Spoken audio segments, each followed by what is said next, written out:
Hello everybody and welcome to the Power Up Show from Malta. It's a lot nicer here than in Jersey. We are poolside at the Urban Valley Resort and we are looking forward to a great weekend of Super League Triathlon racing. Thanks for joining us on Facebook Live. My name is Will McCloy. Alongside me, as always, I literally cannot get rid of him.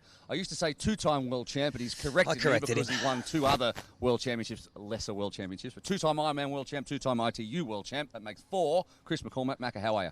Good to see you can count, finally, after all these years. Yes, after all. I'm very well, thanks. Yeah, it's been a long trip to get here, but Malta is one of the favourite destinations for all of us on the SLT circuit. And, yeah, great to be back. Weather perfect, very, very different to Jersey. It is. Should be 25 degrees and beautiful all weekend. We're going to have some fantastic racing. So over the next 20 minutes, we're going to be bringing you a preview of everything Malta, everything you need to know, the timings and everything else about how it's going to work in round two of the Super League Triathlon Championship Series. Don't forget you can get involved across all our social media channels, of course, right here on Facebook, Instagram and Twitter as well. Send us your questions too. We've got another Power Up Show 9:30 Sunday morning after the semi-finals. But right now, though, this, of course, is Championship Series 2, or round number 2. Back in Jersey 3 weeks ago, it was blowing a gale. It was raining sideways. It was extremely tough. Let's have a look right now at exactly what happened in round 1.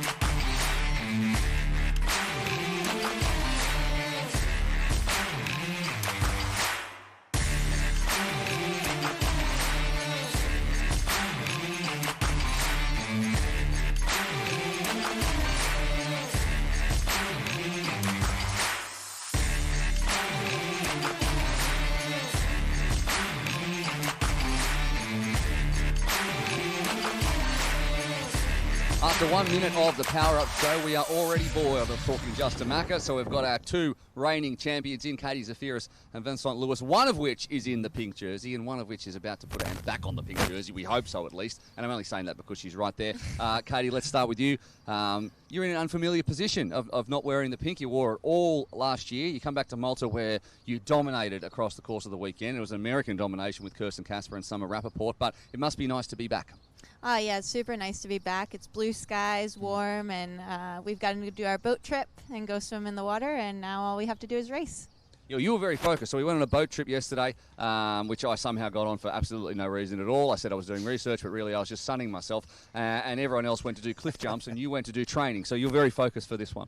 Yeah, super focused. Also, I don't like heights or cliff jumping, so it was also nice just looking at the fish.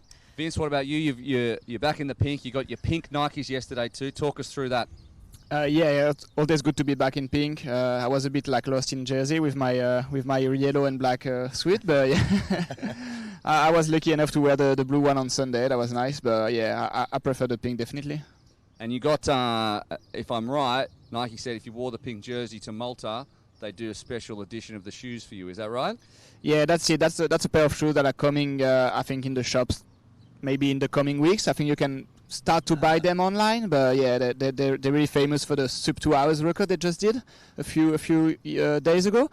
But yeah, I got the pink shoes. Not sure if I'm gonna wear them yet or not. What do you mean? Yeah, I don't know. That's brand new shoes. You never wear brand new shoes for a race, so I don't know. I'll see.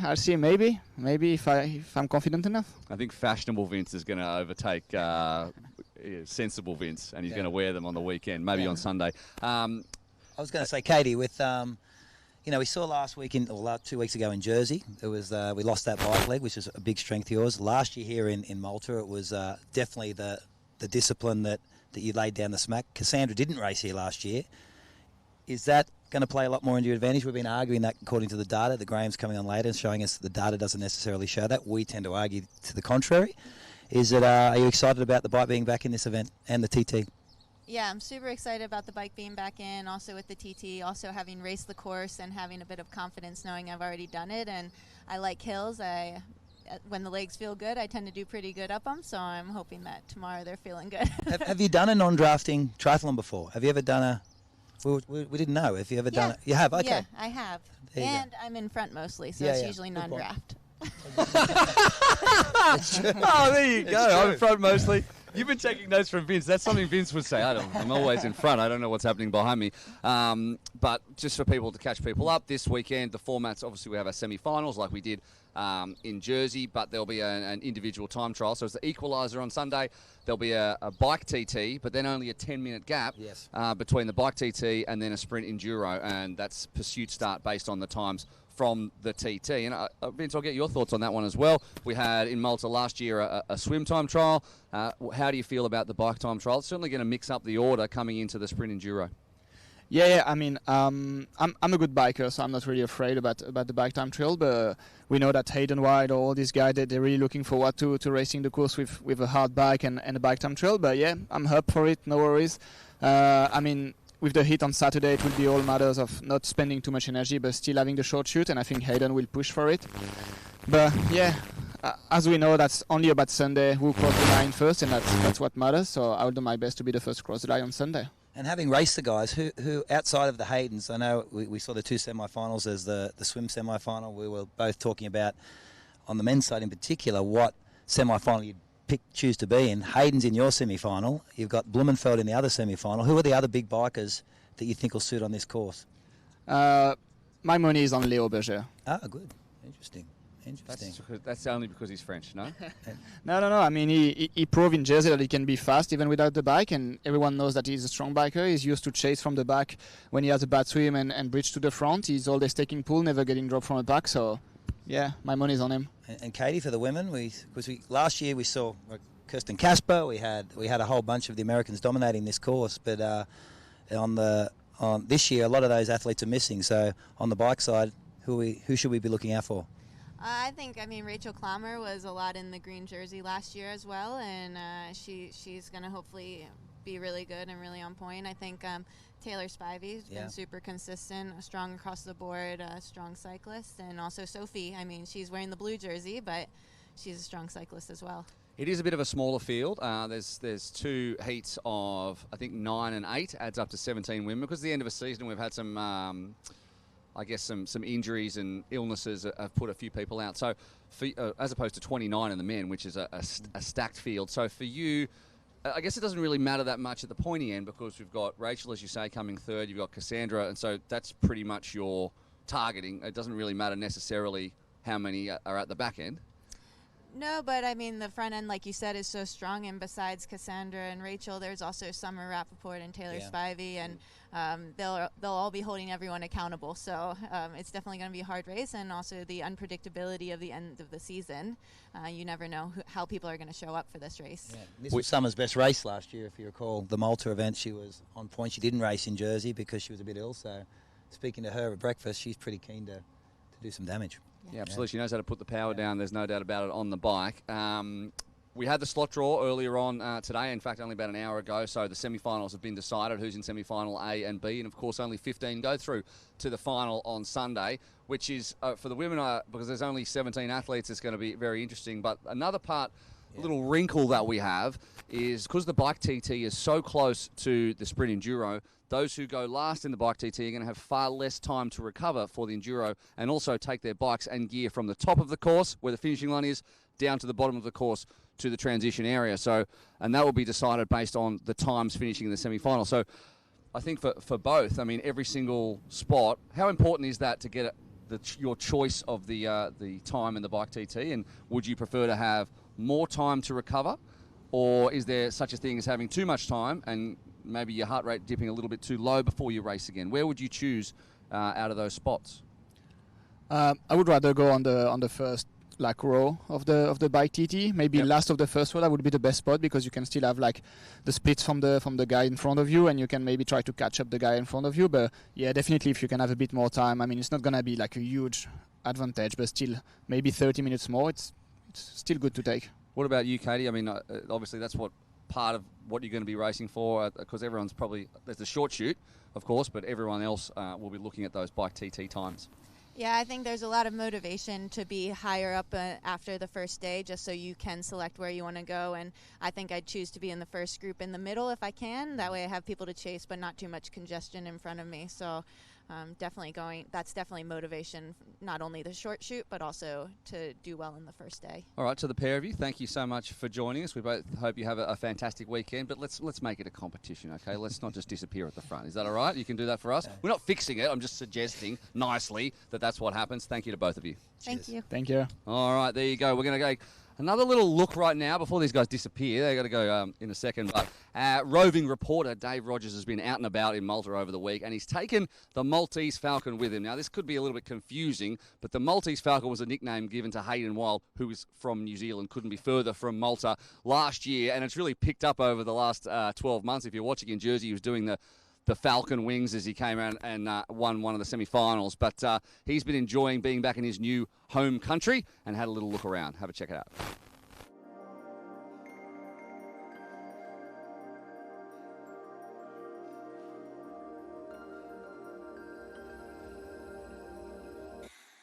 It feels nice to come back to Malta and race, especially named the Maltese Falcon. Being from the other side of the world, it's quite hard to make a name for yourself, so getting the name the Maltese Falcon and coming to Malta through the airport and looking around the cities and having a few billboards of myself was pretty unsurreal, especially, you know, on the other side of the world, so it was pretty cool.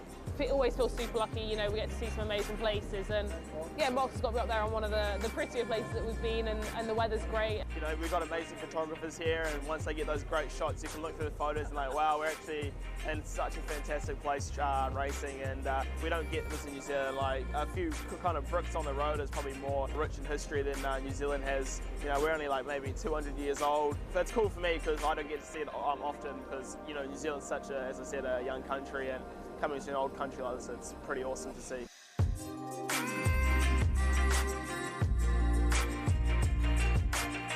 Obviously we get to swim, bike and run wherever we are, but you know, don't often get to see islands or countries from other perspectives. So it's been great to get out on the boat today and have a look around. We don't get to do this sort of thing all the time. Like for us, we normally go to a race on the Thursday, go to race briefing, go on the race course on Friday, race Saturday, and then we all leave for the Super League. We all arrive on Monday, Tuesday. And then, you know, we kind of get to mingle with each other, get into the community. Super League kind of takes a different aspect of that, like, you know, you're friends with athletes and you're from your own country, but I suppose it's not until you go to something like this that you kind of get to know people on a different level than when you're just at a race. I really think that's you know, really good for the morale of the whole triathlon as a whole, and it gets kind of people more interactive. So I think it's great, and having a day like today is everyone's real chill. It's end of season, and yeah, everyone's just loving it.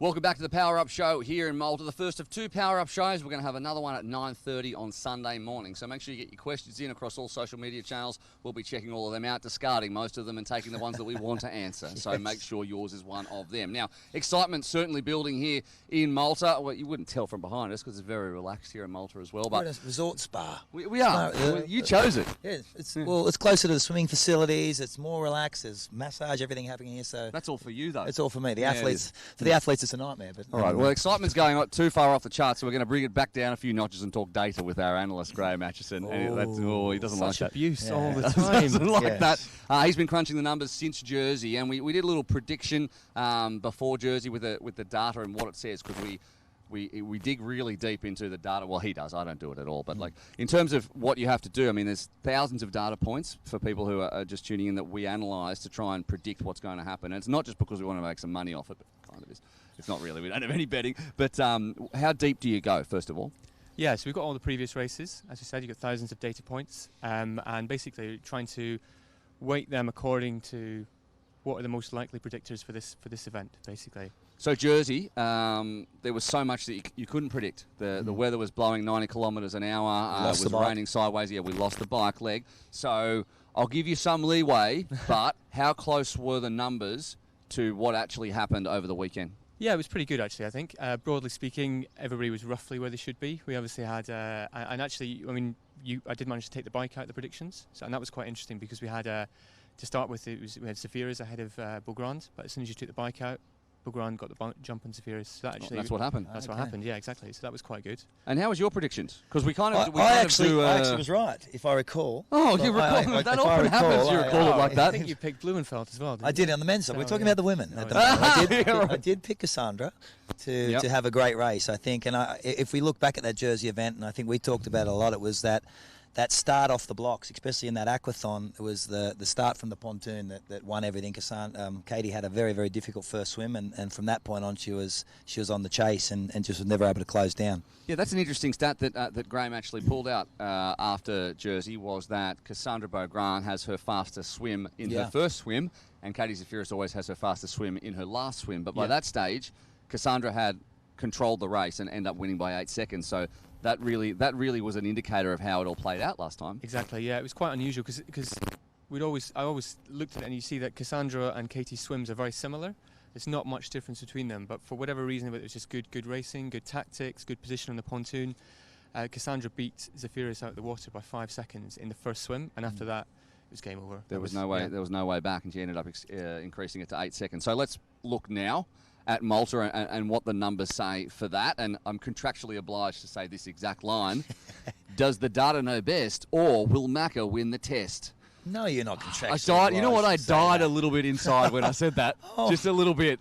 Watching my That's career your rapping. just That's like disappear. That's like Gustav Eden's rapping the other night. Oh yeah, we made Gustav Eden yours, rap. yeah. It's on social media. It's not great. Very good. It was better than that. Anyway, so we're going to get Macca's predictions, and we're going to see what the data says, and then we can mock either one or both of them in the next Power Up show. So, first of all, let's talk top 5, because I guess if we talk favourites, we just had both of them on the show, Yes. I guess. And they've been the favourites throughout Super League thus far, although Cassandra could lay claim to being one of the favourites in the women's side. But top 5, and also anything that you think, anyone who you think might be a surprise, what do the numbers say for who we can see at the pointy end of racing? Let's start with the men's. Let's start with men's. Yeah, for me, Malta's all about this bike time trial that we've got. That really changes the dynamic of the race, and I think we're going to see a few more of the good bikers obviously come through, because it changes the start of the next triathlon as well. Because obviously the first swim is essentially a time trial as well, because the guys are starting at that stagger that they had off the bike time trial. Yep. And it's whether or not the good cyclists can stay away on that swim and get to the next bike. So I think we'll see guys like Hayden Wild, Richard Murray, who's obviously coming back from illness, Aaron Royal, Berger, those kind of guys I think will be up there with Louis towards the end of the race. Okay, so it's about putting as much time as you can in on the bike time trial and holding off the guys like a Henri Schoeman or a Vincent Lewis. But Henry's a good bike rider on this course last year. We haven't had a TT on this course. I do it every time. I tend to move towards the Norwegians again. I think this type of course for a Christian Blumenfeld or a Gustav Eden is... He burnt you last time. He did, but I have a lot of faith in him as an athlete. I just think he's a power athlete. I think the changes in Jersey on the bike course probably restricted his strength a little bit. Then losing the bike altogether in Jersey was difficult for him. Gustav Eden was eliminated very, very early in Jersey. He's a lot stronger on the bike. I think he'll like this course. And as you said, Graham, I think what makes it different is these mass starts off the pontoon. It's all about that position at the first buoy that restricts an athlete's forward progression early. And when you've got these time trial starts, I think they can focus on what they're doing and stay closer. They actually swim better in that position. 2 athletes I want to mention we haven't mentioned yet. One of whom missed out last round is Matt Hauser, who is a fantastic Australian athlete, and Martin Van Riel, who's an absolute monster on the bike. So what do the numbers say that is a Van Riel someone who your predictions have put up there? Yeah, I think... From memory, Van Riel is the pick for the winner of the time trial, the bike time trial. So I think he's going to. That's what. From memory, I think he was the one. Are you saying your memory is fallible? I feel like you're more computer than man. Okay, so what is part of your hard drive has been wiped? Yeah, I must have missed it. Like late night last night. I'm going on a limb and saying he will rip this time trial apart. Martin Van Riel. He loves to get on the bike. He'll love this type of course. If you're flashback to Mallorca last year, where he's very, very aggressive on the climbs. He has that great power to weight, and I just think he's going to navigate his way through those athletes in front of him, depending on where he gets. We're assuming he makes the final, but I'm going to go out on a limb and say he will. And what about Hauser? You've got an interesting stat. Matt Hauser. I spoke to the CEO of Triathlon Australia, Miles Stewart, who's a former professional athlete himself, and he filled me in that Matt Hauser over the mixed teams relay is the fastest athlete ever So in the WTS series, to ever do a mixed team relay stage. So and those distances are very similar to what we're doing. So we didn't see Matt last year, last round in Jersey, but if you flash back to last year, he had a great race in Singapore. Yep. He's such a fantastic swimmer. He has a big run on him, and I think his bike's quite powerful. So this type of format will suit him as well. All right, we move on to the women, and probably a caveat on the women at the moment. It was 3 days ago. It's kind of breaking news, I suppose, on Rachael Clamour, who won a semi-final, her first race win in Super League ever, although she has had plenty of top 5 results. In fact, I think she's finished top 5 in the last 7 races now, or 6 of the last 7. She woke up 2 mornings ago with pain in her ribs, and that she's trying to manage at the moment, but it's still very painful. She is improving day on day, and we do hope she takes her place on the start line, because not only a bike TT but also as a lighter athlete on a course like this, she should be able to mix things up. So we're keeping monitoring that situation. Of course, we hope to see her on the start line on Saturday, but keeping that in mind, how does the top 5 play out for the women? First of all, what do the numbers say? Well, I don't think it's any great surprise. It's Bugran versus Zafiris again, basically. Is anyone else got a crack at either Cassandra or Katie? Disappointing that Rachel's a little bit injured, because the bike time trial really played to her strengths, and I was quite excited to see if she might be able to get in the mix there and shake things up between those two. So that's a little bit disappointing. But Taylor Spivey and Sophie Caldwell as well. Very strong athletes, good cyclists, but good swimmers for them. So if they can potentially minimise the damage on the time trial, and then that first swim that they've got, if they can get back into the mix. I don't mind Sophie Caldwell for this. I think Sophie will be very strong, but we're not talking about Summer Rappaport, because I think last year in Malta, this was her best performance. I think the course really suits her. She's technically improving year on year on the bike. She's new to bike riding, but she has a big swim and a big run. Even though the data is probably not saying that, she was in our red jersey last year, and she's a fantastic swimmer. I think she's going to be very, very hard to beat. That perceived weakness on the bike is more a technical weakness. It's a technical weakness. This is not that kind of course, is it? I think this course will suit her. She's got the long straights to use her strength. She's a very tall athlete. She's got great power to weight up the climbs. I think the only right-hand turn at the bottom of the course, where she struggled a little bit last year, there was enough flat section for her to open up, and I think the time trial will be something she'll feel a lot more comfortable in, because there's not a lot of athletes around her, so that could set her up for a really, really good position into the final, into the sprint enduro. Another athlete I want to quickly mention from the women's field is Olivia Mathias. Yeah. She was probably the numbers said that what the numbers said versus what actually happened. For her, biggest gap between those two, and I'm not just saying that because I want to rubbish your numbers, although I do, but she obviously outperformed her own numbers more than anybody else. And you want to say her name because you keep getting it wrong. Mathias, yes, Mathias. I've been told about that now. It's got that one you right. You just want to keep saying that name. I'm the one that gives you guys the stick, not the other way around.